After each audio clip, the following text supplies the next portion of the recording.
Ker mi dva vrta nič ne prekopavamo, so grede vedno na istem mestu. To za sabo potegne zelo veliko plusov. Pa dajmo pogledati, kateri so ti plusi.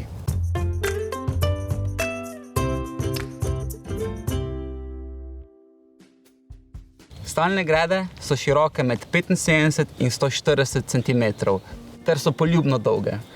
Vrtne poti vmes pa so široke nekje 45-50 cm, da lahko enostavno počepnemo pa manevriramo s samokolnico.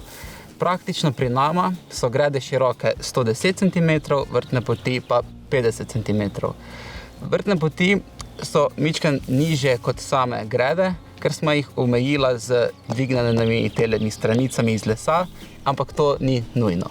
Na takšnem vrtu hodimo samo po vrtnih poteh in zaradi tega se lahko na gredah dobro razvije mikoriza v tleh. Glive in mikroorganizmi lahko nemoteno razvijajo se in glive recimo svoje hife razpredejo in to je za rastline kot podtalni internet, prek katerega se širijo informacije in pa tudi hranila.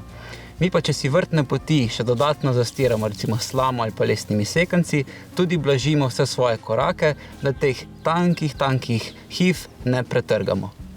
Lansko sezono je bilo 14 enako velikih gred na najinem vrtu in to izjemno poenostavi načrtovanje in pa tudi kolobarjenje na vrtu. Drugo leto bo gred sicer več, ampak zelo enostavno bomo ta najin načrt samo razširila na nekaj dodatnih gredic. Če smo navajeni klasičnega kolobarjenja v stilu poljin, lahko zelo enostavno te stalne gredice tudi tako razdelimo.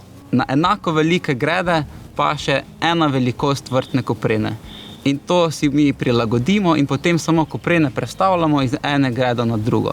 Tudi razni vrtni loki ali pa ostale zaščitne mreže, čisto na isti način.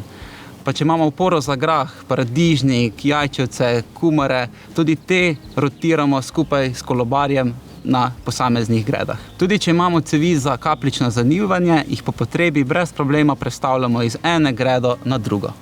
Ker imamo vrtne poti že narejene, na gredah ne potrebujemo prostora za hojo. Zaradi tega lahko grede veliko bolj na gosto zasadimo in imamo boljši izkoristek zelenjave na celotni vrtni površini. Pazimo le, da imajo rastline dovolj sonca tekom celotne svoje rasti. Klasično s prekopavanjem se vrt pripravi tako, da se cela površina naenkrat obdela. To je zelo težko delo in se nam lahko dejansko zelo zameri. Na takih gredah pa vsako gredo posebej pripravljamo za setev, še veliko bolje je, pa če to počnemo brez prekopavanja. Če obravnavamo vsako gredo posebej, si lahko tudi svoje delo razdelimo in vsako gredo posebej, ko nam paše, pripravimo. Tjaša pravi, da je takšen vrt s stalnimi gredami tudi veliko lepši. To bi bila mogoče tista 6. pozitivna lastnost. Kakorkoli boste vi štartali v letošnjo sezono, dajte si res vzpostaviti stalne grede in si poenostaviti vrtnarjenje, pa prihranite čas in energijo.